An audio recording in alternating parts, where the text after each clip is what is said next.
ദൈവപുത്രൻ വിതച്ചതായ രാജ്യത്തിൻ്റെ സുവിശേഷം. ഈ വിത്തെന്ന് പറയുന്നത് ദൈവവചനം. ഇത് കെടാത്ത ബീജം, ഇത് കെടാത്ത ബീജമുള്ള ദൈവത്തിൻ്റെ വചനം. ആമേൻ. അതെ, കെടാത്തതും നിലനിൽക്കുന്നതുമായ ജീവനുള്ള വചനത്താൽ നിങ്ങൾ വീണ്ടും ജനിച്ചിരിക്കുന്നു. അങ്ങനെ കെടാത്തതും നിലനിൽക്കുന്നതുമായ ജീവനുള്ള വചനം ആമേൻ കൊണ്ടുവന്നത് വചനമായ യേശുക്രിസ്തു.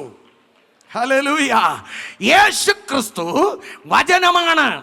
വചനമായിരുന്നവൻ, ജഡമായി വന്നവൻ, ആമേൻ, നമ്മുടെ ഇടയിൽ പാർത്തവൻ. ആ വചനം ജീവനുള്ള വചനമാണ്. ഈ വചനമാണ് ലോകമാകുന്ന വയലിൽ വിതച്ചപ്പോൾ. സ്തോത്രം, സ്തോത്രം. ഇനി ഒന്നുകൂടെ പറഞ്ഞാൽ, യോഹന്നാൻ വന്ന് മാനസാന്തര പ്രസംഗം തുടങ്ങി. അവൻ പോയപ്പോൾ യേശു പ്രസംഗിക്കാൻ തുടങ്ങി. യേശു പ്രസംഗിച്ച വചനം ആമേൻ ദൈവരാജ്യത്തിൻ്റെ സുവിശേഷമാണ്. ഈ ദൈവരാജ്യത്തിൻ്റെ സുവിശേഷം യേശു പ്രസംഗിച്ചപ്പോൾ അത് നല്ല വിത്തുക്കളായി വന്നു. അതിനെ സ്വീകരിച്ചവർ ദുഷ്ടന്മാരായിട്ടല്ല വളർന്നത്, അവർ വിശുദ്ധന്മാരായി വളർന്നു, നീതിമാന്മാരായി വളർന്നു. ആമേൻ.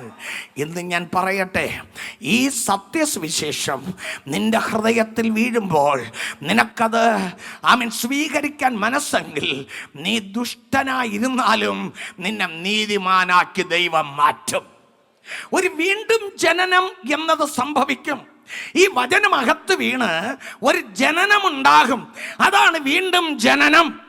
ആ വീണ്ടും ജനിക്കുന്നത് അത് ദൈവരാജ്യത്തിന്റെ വിത്തിൽ ജനിച്ചതിനാൽ